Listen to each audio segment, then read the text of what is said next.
we speak to a lot of people in the market, and you get people that build wrappers and they say, okay, I'm going to do product data cleansing for you. It's just a wrapper. So it's a prompt that you put in. It then goes and scrapes the web. And you can do that with ChatGPT. You can do that with Grok. You can do that with everybody. But the challenge there is it brings a huge amount of information back. Now you've got to sort through this information and say, is this correct? And getting a lot of, it can be correct information, but we already sit with a massive information overload.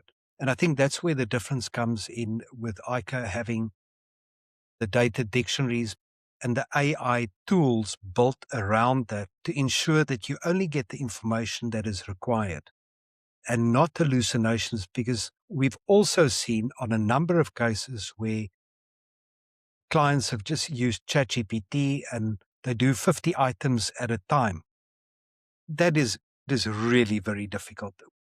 And it's doable when the people are subject matter experts and they can sort of identify and correct where the errors are there. But we work with data sets, sometimes 350,000 items. To do that by hand using ChatGPT or any other LLM takes too much time. It's too costly. I mean, it is, right? And if you start the process, it's pretty much a one-way door.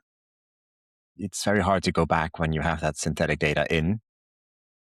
And it's also hard to, well, you should do small tests and batches before you do the full batch. But we've seen customers think they got it all configured correctly, then just pull their whole product data set through it and then realize that, well, for some categories it worked perfectly, but for some other categories it was a total disaster using ChatGPT or Claude or whatever tool they were using. And they only find that out after processing 50,000 items or 500,000 items.